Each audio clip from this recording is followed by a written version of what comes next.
Hello बच्चों, good morning. आज की तारीख है 29 अप्रैल 2024। आज के करंट अफेयर क्वेश्चन में आप सभी का स्वागत है। यह करंट अफेयर क्वेश्चन जो कि संडे स्पेशल मैराथन क्लास है, कुमार गौरव सर के करंट अफेयर से लिया गया है, जिसमें आप सभी को एक सप्ताह के करंट अफेयर देखने को मिलेगा।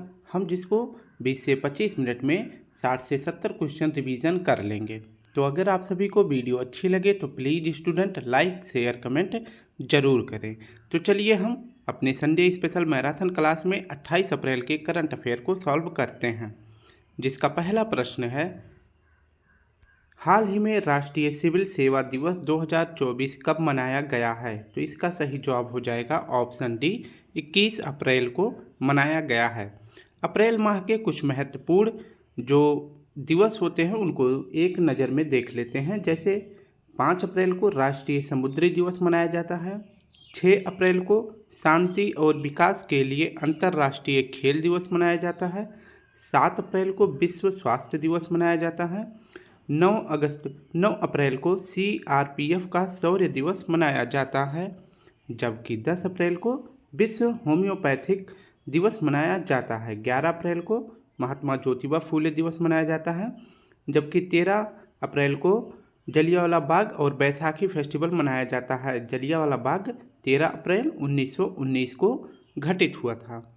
नेक्स्ट हमारा है 14 अप्रैल को डॉक्टर बी आर अम्बेडकर जयंती मनाई जाती है। 17 अप्रैल को हीमोफीलिया दिवस मनाया जाता है। 18 अप्रैल को विश्व धरोहर दिवस मनाया जाता है। 19 अप्रैल को वर्ल्ड लीवर डे मनाया जाता है। नेक्स्ट है 22 अप्रैल को पृथ्वी दिवस मनाया जाता है। 24 अप्रैल को पंचायती राज दिवस मनाया जाता है और इसके बाद 25 अप्रैल को मलेरिया दिवस मनाया जाता है। हमारा सेकंड प्रश्न है, हाल ही में सुपर लार्ज क्रूज मिसाइल हवाशेल 1RA-3 का सफल परीक्षण किसने किया है? तो इसका सही जवाब हो जाएगा ऑप्शन बी, उत्तर कोरिया ने किया है। हवाशेल 1RA-3 super large cruise missile, इसका सफल परीक्षण उत्तर कोरिया ने किया है। यह मिसाइल जो है क्रूज मिसाइल किस पर आधारित है? तो फायर एंड फॉरगेट श्रेणी पर आधारित है, यानी दागो और भूल जाओ। उत्तर कोरिया की राजधानी का क्या नाम है? प्योंगयांग है, और इसके उत्तर कोरिया की मुद्रा का नाम पूछे तो डोंग है। क्या है? डोंग है। नेक्स्ट प्रश्न तीसरा है हमारा, हाल ही में फिलिस्तीन को संयुक्त राष्ट्र का पूर्ण सदस्य बनाने वाले प्रस्ताव पर किसने वीटो किया है? तो फिलिस्तीन को संयुक्त राष्ट्र का पूर्ण सदस्य बनाने वाले प्रस्ताव पर किसने वीटो किया है? तो ऑप्शन सी सही हो जाएगा। इसके बारे में देखें तो यूएनओ का अगर बात करें 193वां सदस्य देश कौन बना है? तो यह बना है दक्षिण सूडान।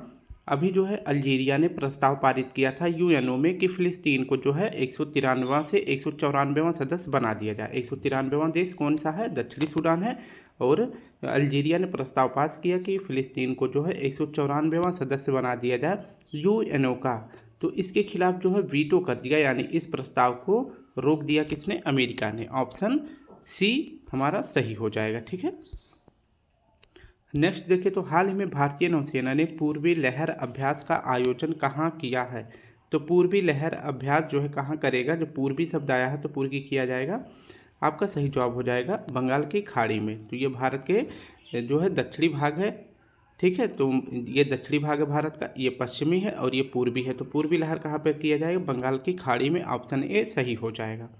पूर्वी लहर अभ्यास भारतीय नौसेना द्वारा किया जा रहा है, इसका आयोजन बंगाल की खाड़ी में किया जाएगा। नेक्स्ट प्रश्न देखिए तो पांचवा प्रश्न है, हाल ही में S&P वैश्विक रिपोर्ट के अनुसार किस भारतीय बैंक को एशिया प्रशांत क्षेत्र के टॉप 50 में शामिल किया गया है? तो इसका सही जवाब हो जाएगा ऑप्शन डी, उपर्युक्त सभी। S&P ग्लोबल रिपोर्ट के अनुसार एशिया प्रशांत क्षेत्र में टॉप 50 बैंक में 3 भारतीय बैंक को शामिल किया गया है, SBI, HDFC और ICICI बैंक। नेक्स्ट प्रश्न है हमारा, हाल ही में यूरोपीय खगोलविदों द्वारा हमारी आकाश गंगा में खोजा गया सबसे बड़ा तारकीय ब्लैक होल कौन सा है? तो हमारी आकाश गंगा में यूरोपीय खगोलविदों द्वारा खोजा गया सबसे बड़ा ब्लैक होल कौन सा है? तो BH3 ऑप्शन सी सही हो जाएगा। सबसे बड़ा ब्लैक होल BH3, द्रव्यमान इसका कितना है? तो सूर्य का द्रव्यमान इंटू 33 जो है यह इस ब्लैक होल का द्रव्यमान है, किसके द्वारा खोजा गया है? तो यूरोपीय खगोलविदों द्वारा खोजा गया है। और किस दूरबीन से खोजा गया है?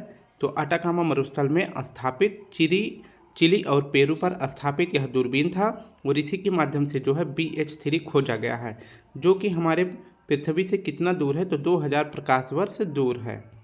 नेक्स्ट प्रश्न है 7वां, फाइनेंशियल ईयर 2023-24 में भारत का शीर्ष इलेक्ट्रॉनिक निर्यात राज्य कौन सा है? तो इसका सही जवाब हो जाएगा ऑप्शन डी, तमिलनाडु। इसके बारे में देखें तो इलेक्ट्रॉनिक निर्यात में भारत का पहला राज्य कौन सा है? तो सबसे ज़्यादा निर्यात करता है भारत का तमिलनाडु राज्य। पूरे भारत के राज्यों में 33% अकेले हिस्सेदारी कौन करता है इलेक्ट्रॉनिक चीज़ों में? तो तमिलनाडु करता है। दूसरे पर कर्नाटक और तीसरे पर उत्तर प्रदेश। तो ये दोनों जो है 15% 15 पॉइंट कुछ प्रतिशत हैं, तो तीनों को आपको याद रखना है, ठीक है। नेक्स्ट हमारा, हाल ही में PM मोदी ने 2550 में भगवान महावीर निर्वाण महोत्सव का उद्घाटन कहाँ किया है? तो PM मोदी जी द्वारा 2550 में 50वें भगवान महावीर निर्वाण महोत्सव का उद्घाटन किया गया है नई दिल्ली में। ऑप्शन डी सही हो जाएगा। तो 50वां भगवान महावीर निर्वाण महोत्सव शुरू किया गया है भारत मंडपम, जो कि नई दिल्ली में है। नेक्स्ट प्रश्न है हमारा 9वां, हाल ही में रोइंग में पुरुषों की एकल स्कल स्पर्धा में भारत का पहला पेरिस ओलंपिक कोटा किसने जीता है? तो इसका सही जवाब हो जाएगा बलराज पवार ने। इसके बारे में देखें 33वां ओलंपिक कहाँ होगा? पेरिस में होगा 2024 में। यहीं पे जो है रोइंग यानी कि नौकायन में कोटा जीतने वाले पहले पुरुष एकल स्पर्धा में पहले भारतीय कौन बने हैं? तो बलराज पवार हैं। और किस श्रेणी में है? तो नौकायन श्रेणी में, यानी रोइंग श्रेणी में, याद रखना है। हाल ही में राष्ट्रीय सुरक्षा गार्ड के प्रमुख पद पर किसे नियुक्त किया गया है? तो राष्ट्रीय सुरक्षा गार्ड के प्रमुख पद पर किसे नियुक्त किया गया है? तो ऑप्शन ए सही हो जाएगा, नलिन प्रभात जी को। इसके बारे में व्याख्या देखें तो NSG नेशनल सिक्योरिटी गार्ड, इसकी स्थापना कब की गई थी? तो 1984 में की गई थी। किस ऑपरेशन के तहत? ऑपरेशन ब्लू स्टार के तहत की गई थी। अगर बात करें वर्तमान में NSG के अध्यक्ष कौन बनाए गए हैं? नलिन प्रभात जी बनाए गए हैं। वहीं अगर देखा जाए कि दिनेश कुमार त्रिपाठी ये नौसेना के प्रमुख हैं, ठीक है। तो नौसेना के प्रमुख कौन है? नौसेना के प्रमुख हैं दिनेश कुमार त्रिपाठी जी। अब कुछ महत्वपूर्ण पदों पर नियुक्त महिलाएं और पुरुषों को देख लेते हैं। IPS नीना सिंह, ये जो है CISF की पहली महिला अध्यक्ष बनाई गई हैं। संजय नायर, ये एसोचैम के अध्यक्ष हैं। अनीस शाह, ये फिक्की के अध्यक्ष बनाए गए हैं। नेक्स्ट हमारा है इंद्रमणि पांडे, ये बिम्स्टेक के अध्यक्ष बनाए गए हैं। नेक्स्ट है 11वां प्रश्न, हाल ही में विश्व पृथ्वी दिवस कब मनाया गया है? ये तो सभी को पता है, बस हमें थीम याद रखने की ज़रूरत है। तो यह 22 अप्रैल को मनाया जाता है और इसकी इस बार थीम रखी गई है ग्रह वर्सेस प्लास्टिक। विश्व जैव विविधता दिवस कब मनाया जाता है? तो 22 मई को। विश्व पर्यावरण दिवस 5 जून को। विश्व ओजोन संरक्षण दिवस तो 16 सितंबर को मनाया जाता है। 12वां प्रश्न हमारा, हाल ही में संयुक्त राष्ट्र जनसंख्या कोष ने अपनी रिपोर्ट में भारत की जनसंख्या का कितना अनुमान लगाया है? तो इसका सही जवाब हो जाएगा ऑप्शन सी, 144 करोड़ अनुमान लगाया गया है। किसके अनुसार? संयुक्त राष्ट्र जनसंख्या कोष के अनुसार। इसकी व्याख्या देखें तो संयुक्त राष्ट्र जनसंख्या कोष रिपोर्ट में भारत की जनसंख्या को जो है 144 करोड़ बताया गया है, जो कि विश्व में सर्वाधिक है, और दूसरे स्थान पर चीन को बताया गया है। 13वां प्रश्न है, हाल ही में सप्ताह में 4 दिवसीय कार्य व्यवस्था लागू करने की घोषणा किसने करी है? तो एक सप्ताह में 4 दिवसीय यानी 4 दिन काम करने की व्यवस्था को किस सरकार ने लागू किया है? तो सिंगापुर की सरकार ने लागू किया है। इस दौरान आप जो हाइब्रिड यानी कि जो है अपने जैसे आप लैपटॉप से या फिर जो है ऑफिस से भी काम कर सकते हैं। दूसरा है वर्क फ्रॉम होम, और चाहे तो अपने घर से भी काम कर सकते हैं। तो एक सप्ताह में 4 दिवसीय कार्य व्यवस्था को किसने लागू किया है? सिंगापुर ने लागू किया है। और यह कब से लागू होगा? तो 1 दिसंबर 2024 से। नेक्स्ट हमारा, हाल ही में आर्टेमिस समझौते में शामिल होने वाला 39वां देश कौन सा है? तो आर्टेमिस मिशन जो है किससे संबंधित है? तो चांद पर मनुष्य को उतारने के लिए आर्टेमिस मिशन जो है शुरू किया गया है नासा के द्वारा, नासा यानी अमेरिका के द्वारा। तो आर्टेमिस समझौते में शामिल होने वाला 39वां देश कौन सा बना है? तो इसका सही जवाब हो जाएगा ऑप्शन सी, स्लोवेनिया है।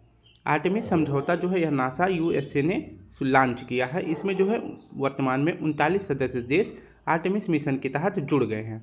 तो 27वां जुड़ा था अपना इंडिया, 38वां याद रखेंगे, अपने भारत का याद रखेंगे, इसके बाद 38वां और 39वां दोनों याद रखेंगे। तो 27वां देश था इंडिया, 38वां था स्वीडन और 39वां कौन बना है आर्टेमिस समझौते में शामिल होने वाला देश, तो स्लोवेनिया है। नेक्स्ट प्रश्न हमारा, हाल ही में दुनिया का सर्वश्रेष्ठ हवाई अड्डे का खिताब किसे मिला है? तो इसका सही जवाब हो जाएगा ऑप्शन ए, हमाद को मिला। हमाद कतर में है। स्काई ट्रैक्स के अनुसार अगर बात करें कि सबसे बेस्ट एयरपोर्ट का खिताब 2024 में किसे दिया गया है, तो हमाद कतर को दिया गया है। स्काई ट्रैक्स से रिपोर्ट कहाँ से जारी होती है, तो यह लंदन से जारी होती है। अगर बात करें स्काई ट्रैक्स के अनुसार 2023 में सर्वश्रेष्ठ हवाई अड्डा का पुरस्कार किसे दिया गया था, तो चांगी हवाई अड्डा को दिया गया था। किसे? चांगी को दिया गया था। और ये कहाँ पे है, तो यह सिंगापुर का हवाई अड्डा है। ठीक है, कहाँ का है, तो यह सिंगापुर का हवाई अड्डा है। जबकि 2024 में सर्वश्रेष्ठ हवाई अड्डे का खिताब किसे मिला है, हमाद कतर को दिया गया है। अगर बात करें सबसे व्यस्ततम हवाई अड्डा, विश्व का सबसे व्यस्ततम हवाई अड्डा कौन सा है, तो अटलांटा हवाई अड्डा है जो कि यूएसए का है। और सबसे व्यस्ततम में अगर बात करें अपने भारत का कौन सा स्थान है, तो 10वां स्थान है। कौन सा एयरपोर्ट है, तो इंदिरा गांधी अंतर्राष्ट्रीय हवाई अड्डा है। भारत का सबसे खूबसूरत हवाई अड्डा कौन सा है, तो कैंपगोड़ा हवाई अड्डा है जो कि बेंगलुरु कर्नाटक में है। एयरपोर्ट स्टाफ में, यानी जो एयरपोर्ट में जो स्टाफ होते हैं उसमें सबसे अच्छा एयरपोर्ट स्टाफ किस एयरपोर्ट का है, तो GMR हैदराबाद का है। ये भी आपको याद रख लेना है।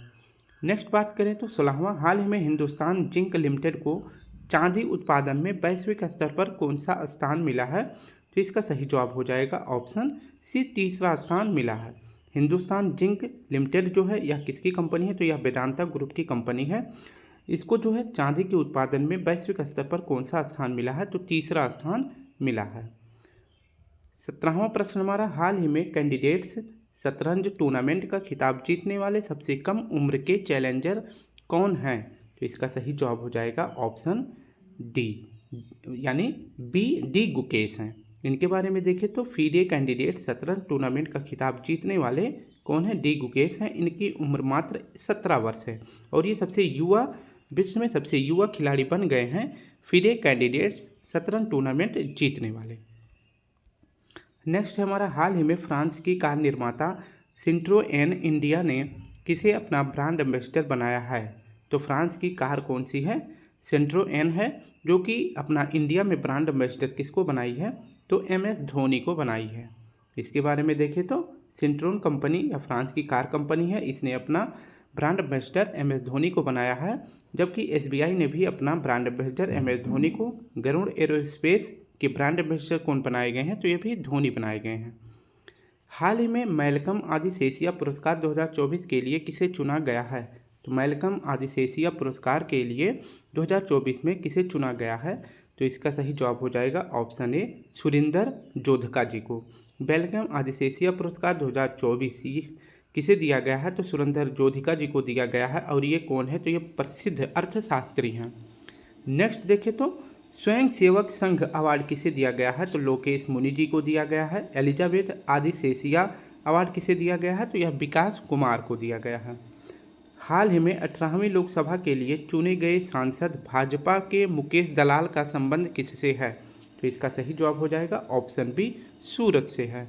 तो सूरत लोकसभा सीट जो है इसके लिए 18वीं लोकसभा के लिए निर्विरोध चुने गए सांसद मुकेश दलाल जो कि बीजेपी से संबंधित हैं। नेक्स्ट प्रश्न हमारा, हाल ही में वैश्विक सैन्य खर्च पर सिपरी की रिपोर्ट के अनुसार 2023 में भारत को कौन सा स्थान मिला है, तो वैश्विक सैन्य खर्च पर सिपरी की रिपोर्ट के अनुसार कि विश्व स्तर पर अपने सेना के लिए सबसे ज़्यादा रुपए कौन खर्च करता है, तो इसको बता देंगे। और भारत ने कितना रुपए खर्च किया है, भारत को कौन सा स्थान मिला है, तो भारत को चौथा स्थान मिला है अपनी सेना के ऊपर खर्च के मामले में।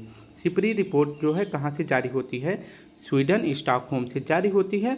और इसमें जो है सैन्य खर्च के बारे में यह रिपोर्ट जारी की गई है 2023 के आंकड़ों के आधार पर। तो सबसे ज़्यादा अपनी सेना के ऊपर कौन खर्च करता है, USA करता है, दूसरे पर चीन, तीसरे पर रूस, चौथे पर भारत। ठीक है, भारत ने 2023 में कितना खर्च किया था, तो 83.6 बिलियन डॉलर खर्च किया था। वहीं बात करें कि 2023 में वैश्विक सैन्य खर्च बढ़ा है या घटा है? तो बढ़ा है, जैसा कि आप सभी को पता है। रूस यूक्रेन वार हुआ, इसके बाद फिलिस्तीन इजराइल वार हुआ, अभी जो है इजराइल और आपका ईरान से भी युद्ध हो रहा है। तो इस मामले में जो है 2023 में वैश्विक सैन्य खर्च में 6.8% की बढ़ोतरी हुई है। कुछ महत्वपूर्ण इंडेक्स में भारत का स्थान देख लेते हैं। जैसे भारत का स्थान है फायर पावर इंडेक्स में चौथे नंबर पर, शेयर मार्केट में चौथे स्थान पर, यूनिकॉर्न इंडेक्स में तीसरे स्थान पर, जेंडर गैप इंडेक्स में 127वां स्थान, HDI ह्यूमन डेवलपमेंट इंडेक्स में 134 स्थान, हैप्पीनेस इंडेक्स में 126 स्थान, भ्रष्टाचार धारणा सूचकांक में 93वां स्थान है। ठीक है, इसके बाद एक और याद रखें, पीस के मामले में भी भारत की कौन सी रैंक है? तो 126 है। नेक्स्ट प्रश्न है, हाल ही में वर्ष 2024 का world press photo of the year के पुरस्कार से किसे सम्मानित किया गया है? तो इसका सही जवाब हो जाएगा ऑप्शन सी, मोहम्मद सलेम को 2024 का world press photo of the year के पुरस्कार से सम्मानित किया गया है। तो world press photo of the year 2024 का खिताब किसे मिला है? तो मोहम्मद सलेम को मिला है, और ये फ़िलिस्तीन के फोटोग्राफ़र हैं। जैसा कि आप सभी को पता है कि इजराइल और फ़िलिस्तीन के बीच संघर्ष हो रहा है, तो उसी के दौरान एक फ़ोटो खींची गई थी जिसमें एक महिला होती है, इस्लामिक महिला थी, वो अपने बच्ची को लेकर गोद में बैठी हुई थी जिसकी मृत्यु हो गई थी। तो इसी फ़ोटो के लिए world press photo of the year का खिताब किसे मिला है? तो मोहम्मद सलेम जी को मिला है, ये आपको याद रखना है। यह अवार्ड कहाँ प्रदान किया जाता है? तो एम्स्टर्डम नीदरलैंड में दिया जाता है। हाल ही में पहली बार हिंदी रेडियो का प्रसारण कहाँ हुआ है? तो पहली बार हिंदी रेडियो का प्रसारण कहाँ किया गया है? इसका सही जवाब हो जाएगा ऑप्शन बी, कुवैत में किया गया है। जैसा कि पता है आप सभी को कि कुवैत में 1 मिलियन भारतीय, लगभग 20 लाख भारतीय रहते हैं। तो इन्हीं के लिए पहली बार हिंदी रेडियो का प्रसारण कहाँ पे किया गया है? कुवैत देश में किया गया है। ठीक है, अगर बात करें कुवैत की राजधानी तो कुवैत सिटी है। नेक्स्ट हमारा प्रश्न है 24वां, हाल ही में पहला अंतर्राष्ट्रीय इंद्रधनुष पर्यटन सम्मेलन कहाँ आयोजित हुआ है? तो नेपाल में हुआ है। अंतर्राष्ट्रीय इंद्रधनुष जो होता है इसमें 7 रंग होते हैं, और इन्हीं 7 रंगों को जो है किस समुदाय से सम्मिलित कर दिया गया है? तो LGBT समुदाय से इंद्रधनुष को जो है जोड़ दिया गया है। ठीक है, इसके बारे में अगर अध्ययन करें तो अंतर्राष्ट्रीय इंद्रधनुष पर्यटन सम्मेलन पहली बार कहाँ पे हो रहा है? तो पहली बार ही इसका आयोजन किया गया है, और पहली बार आयोजन कहाँ पे किया गया है? नेपाल में किया गया है। इंद्रधनुष जो फ्लैग होता है यह किस समुदाय को दर्शाता है? तो LGBTQ समुदाय को दर्शाता है, यानी कि जो समलैंगिक व्यक्ति होते हैं उनके लिए यह समुदाय बनाया गया है, जिसका शॉर्ट फॉर्म होता है LGBTQ, L for lesbian, G for gay, B for bisexual, T for transgender और Q फॉर क्यूरी। ठीक है, तो इसका उद्देश्य क्या है? तो समलैंगिक व्यक्ति को पर्यटन में बढ़ावा दिया जा सके, उसके लिए अंतर्राष्ट्रीय इंद्रधनुष पर्यटन सम्मेलन नेपाल में आयोजित किया गया है। हाल ही में सुप्रीम कोर्ट ने किसे संवैधानिक अधिकार घोषित किया है? तो इसका सही जवाब हो जाएगा option A, child care leave को। सुप्रीम कोर्ट ने एक निर्णय लिया है कि चाइल्ड केयर लीव के अंतर्गत महिलाओं को यह संवैधानिक अधिकार है, यानी जब महिलाएं प्रेग्नेंट होती हैं तो उनको जो है मातृत्व अवकाश दिया जाता है 6 माह के लिए। ठीक है, तो इन्हें जो है 6 माह के लिए मातृत्व अवकाश दिया जाता है, और इसमें जो है महिलाओं को वेतन भी दिया जाता है। लेकिन 6 माह जो है बहुत कम ही होते हैं अपने बच्चों की सेवा करने के लिए, एक माता के लिए। तो इसी को देखते हुए हिमाचल प्रदेश की एक प्रोफेसर महिला थी, उन्होंने याचिका दायर करी थी सुप्रीम कोर्ट में। तो सुप्रीम कोर्ट ने ये 6 माह का तो ये अवकाश जो है ये तो माताओं के लिए हक बताया था कि हाँ ये भी हक है, लेकिन जब केस होने के बाद सुप्रीम कोर्ट ने एक और अधिकार दिया है, चाइल्ड केयर लीव अधिकार। इसके तहत जो है महिलाओं को 2 साल की और छुट्टी दी जाएगी, और इसके साथ उन्हें वेतन भी दिया जाएगा, जो भी सरकारी महिलाएं होंगी। ठीक है, तो 2 साल का चाइल्ड केयर लीव भी दिया जाएगा, जो कि महिलाओं का संवैधानिक अधिकार है। और यह अधिकार किस आर्टिकल के तहत दिया गया है? तो आर्टिकल 15 के तहत दिया गया है। नेक्स्ट हमारा है, हाल ही में IIT रुड़की के शोधकर्ताओं ने दुनिया के सबसे बड़े सांप वासुकी इंडिकस का जीवाश्म कहाँ खोजा है? तो IIT रुड़की के अनुसार दुनिया का सबसे बड़ा सांप कहाँ खोजा गया है? इसका जीवाश्म खोजा गया है गुजरात में। वासुकी इंडिकस विश्व का सबसे बड़ा सांप है, इसके जीवाश्म कहाँ पे खोजा गया है? तो कच्छ की खाड़ी गुजरात में खोजा गया है। किसके द्वारा? तो IIT रुड़की के द्वारा खोजा गया है। हाल ही में पद्मश्री पुरस्कार से सम्मानित रिजवाना चौधरी का संबंध किससे है? तो रिजवाना चौधरी किस देश की हैं? इन्हें अभी हाल ही में पद्मश्री पुरस्कार से सम्मानित किया गया है, तो ऑप्शन सी सही हो जाएगा। अभी जो है 4 विदेशी व्यक्तियों को जो है राष्ट्रपति द्रौपदी मुर्मू जी द्वारा पुरस्कार दिया गया है, जिनमें रिजवाना चौधरी बांग्लादेश की हैं। इन्हें कला के क्षेत्र में पद्मश्री पुरस्कार से सम्मानित किया गया है। जबकि पद्म भूषण अवार्ड किसे दिया गया है? तो यंग लियू को दिया गया है, ये ताइवान के हैं, और जो कार है फॉक्सकॉन उसके मालिक हैं। फ्रांस के चार्लेट को दिया गया है, फ्रांस के एक व्यक्ति हैं चार्लेट, जिनको जो है पद्मश्री अवार्ड मिला है। किस क्षेत्र के लिए? तो योगा के लिए राष्ट्रपति द्रौपदी जी ने सम्मानित किया है। वहीं चौथे व्यक्ति कौन है? प्रकाश सिंह हैं, जो कि पापुआ न्यू गिनी के हैं, और इन्हें जो है पद्मश्री सम्मान से सम्मानित किया गया है।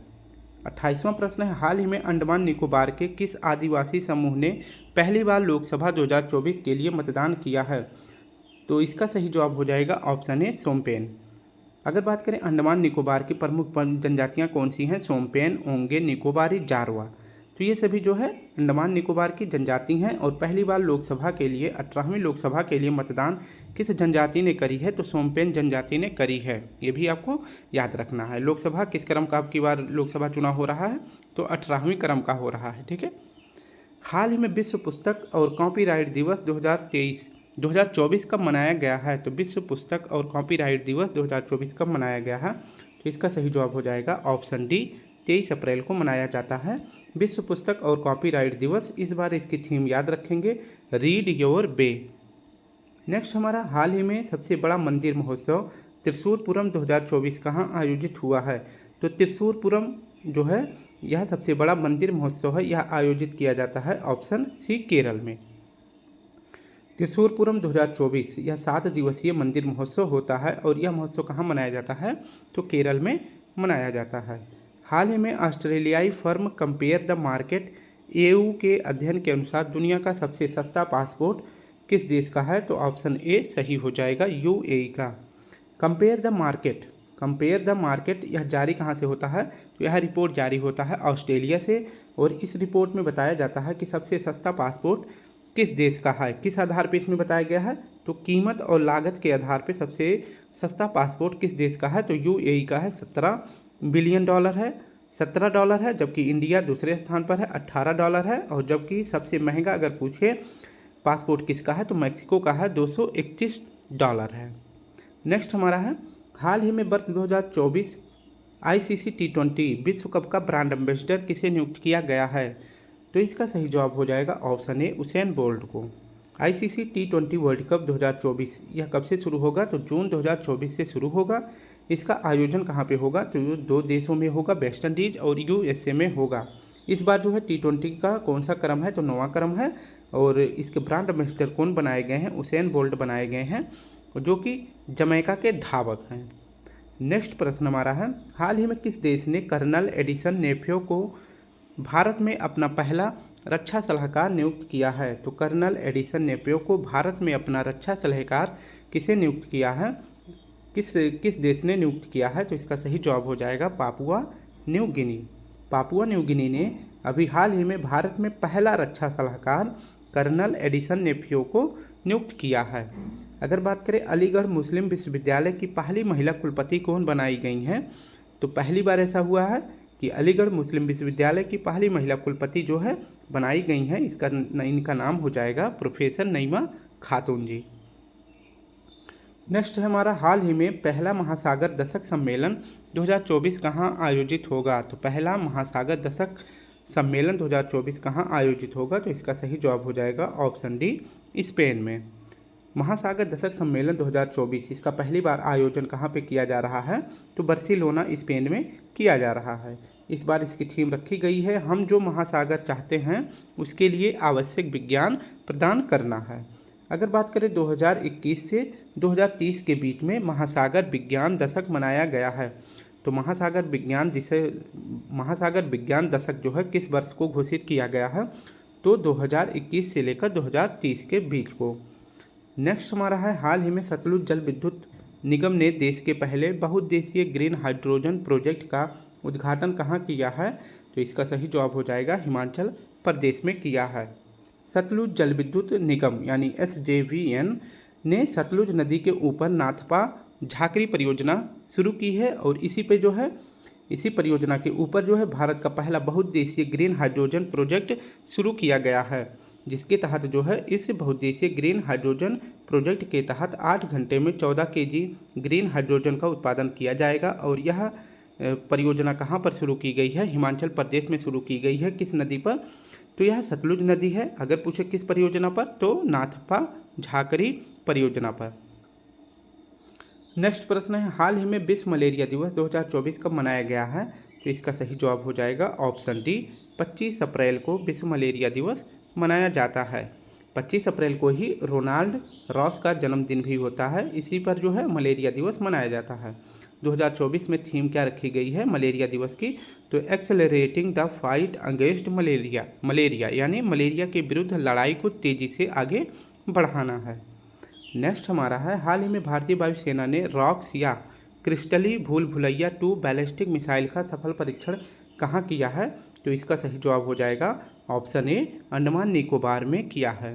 इसके बारे में अध्ययन देखें तो रॉक्स या क्रिस्टली भूल भुलैया 2 यह क्या है? यह एक बैलिस्टिक मिसाइल है। इसका सफल परीक्षण अंडमान निकोबार में किया गया है। हवा में यह परीक्षण किया गया है। यानी कि अगर बात करें यह रॉक्स जो है, यानी कि रॉक्स कहें या क्रिस्टली भूल भुलैया 2 बैलिस्टिक मिसाइल किस प्रकार के मिसाइल है? तो एयर टू सरफेस यानी हवा से सतह में वार करने के लिए सक्षम है।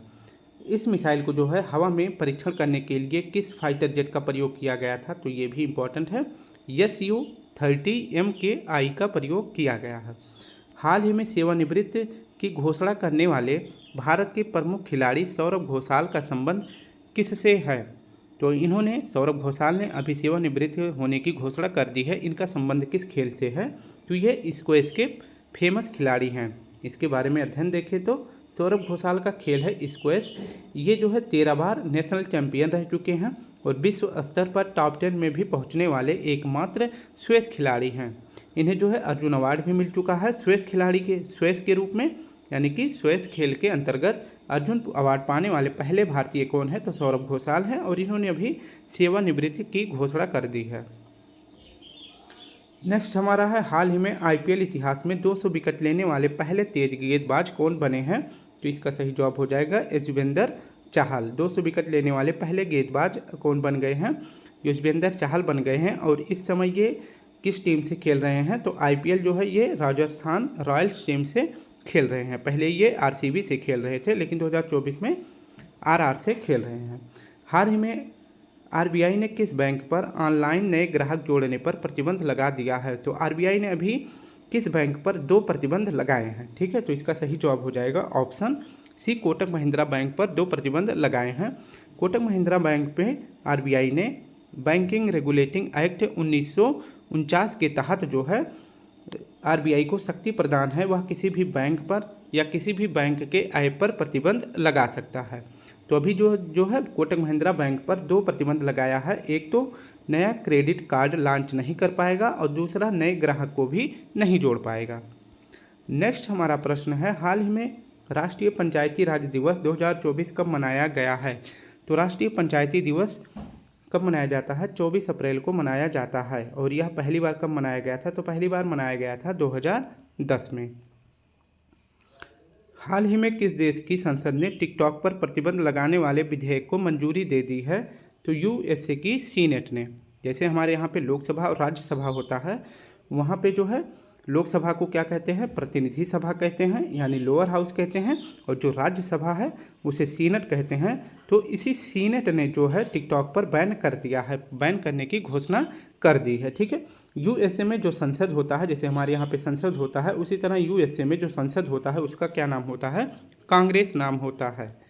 नेक्स्ट हमारा है, हाल ही में Laureus world sports women of the year के पुरस्कार से सम्मानित होने वाली पहली महिला फुटबॉलर कौन है? तो Laureus world sports women of the year का खिताब किसे मिला है? तो इसका सही जवाब हो जाएगा एताना बोनामाटी जी को दिया गया है। Laureus world sports women of the year 2024 यह किसे दिया गया है? तो महिला में दिया गया है एताना बोनामाटी को। और ये किस देश की हैं? स्पेन की हैं।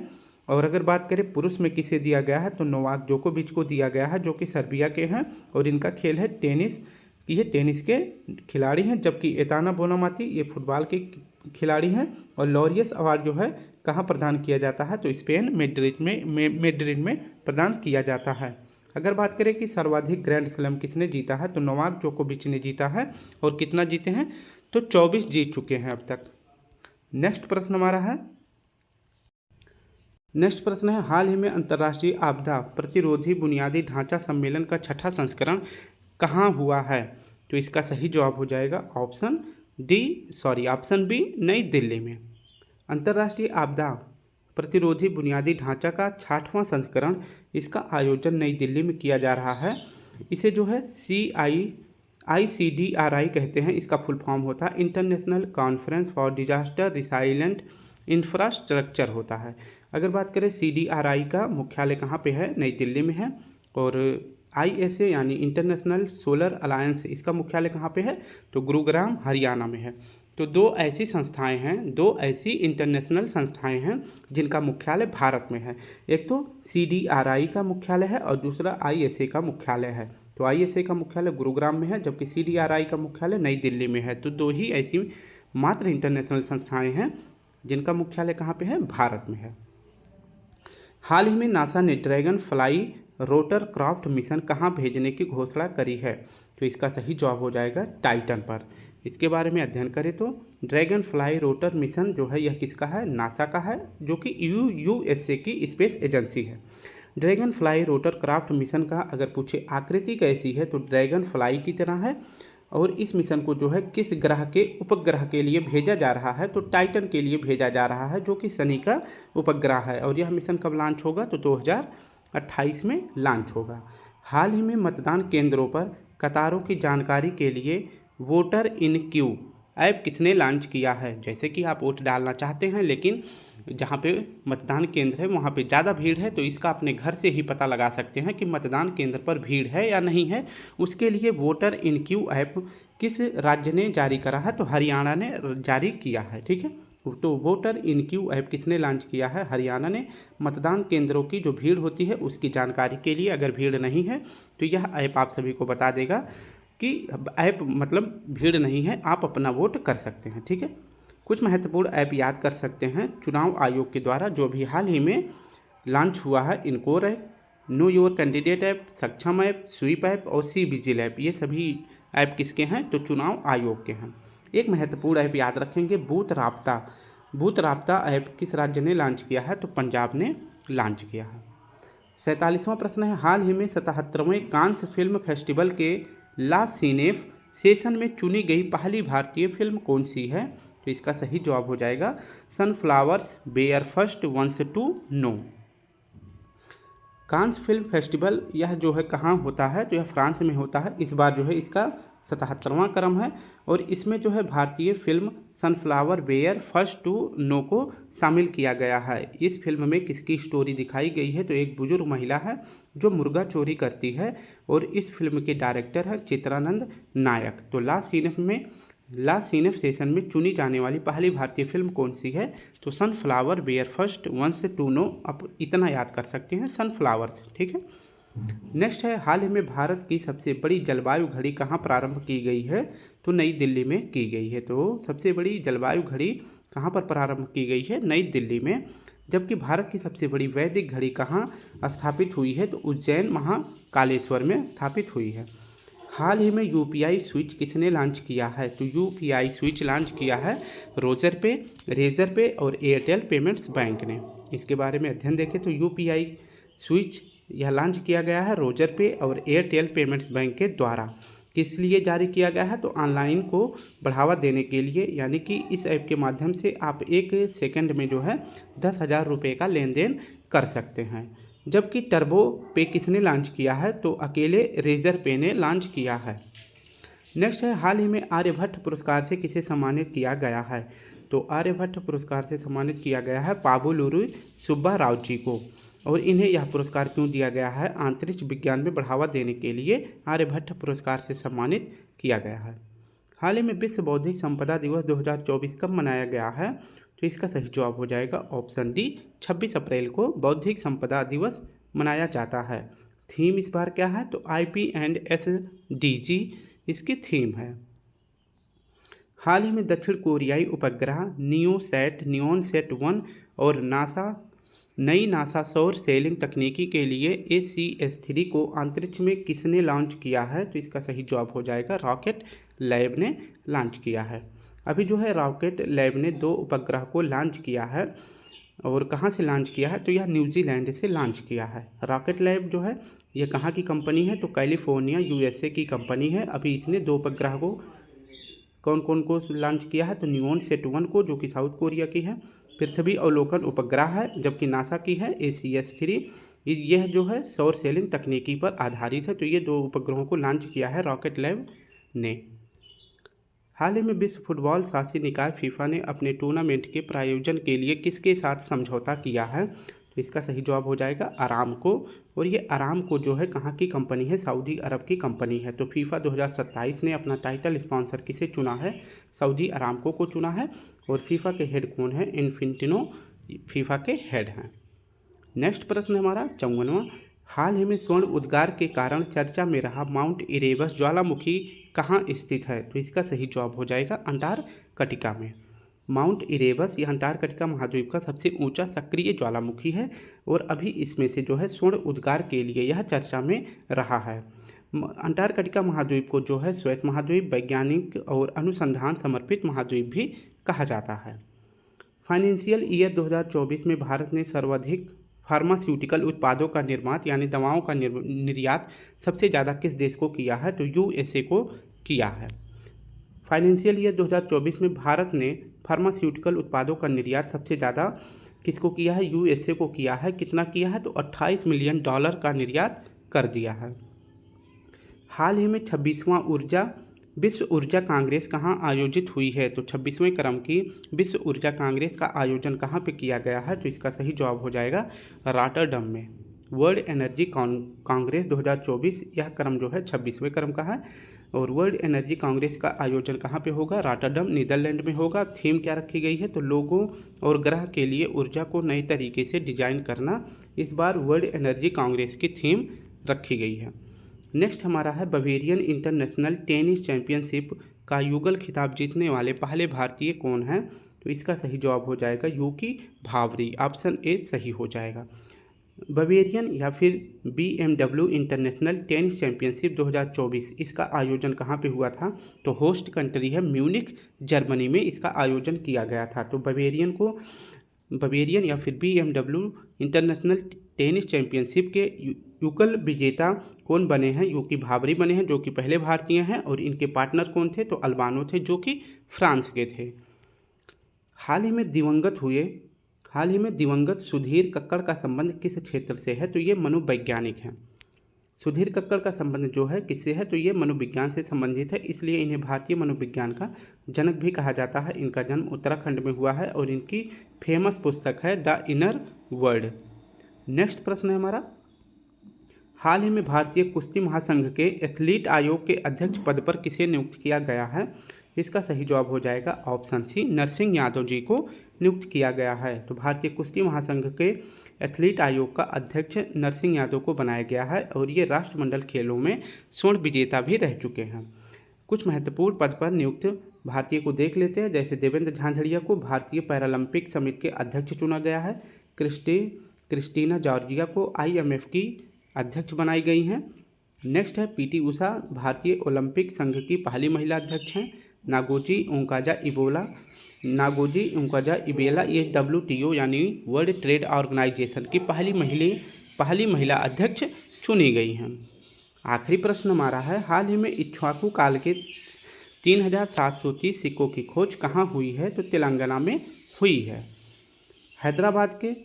हैदराबाद यानी तेलंगाना की राजधानी हैदराबाद से 120 किलोमीटर दूर फनीगिरी एक बौद्ध विरासत स्थल है। यहाँ पे जो है 3730 शीशे के सिक्के खोजे गए हैं, जो कि इक्ष्वाकु काल से संबंधित है। और यह काल जो है किससे संबंधित है? तो प्रभु श्री राम जी से संबंधित है। तो स्टूडेंट, इस प्रकार से हमने अपने 60 क्वेश्चन साथ में उसकी व्याख्या थोड़ी बहुत देख ली है। अगर वीडियो अच्छी लगे तो प्लीज़ स्टूडेंट वीडियो को लाइक शेयर कमेंट जरूर करें। कल फिर मिलते हैं, तब तक के लिए आप सभी को प्यारा सा जय हिंद जय भारत।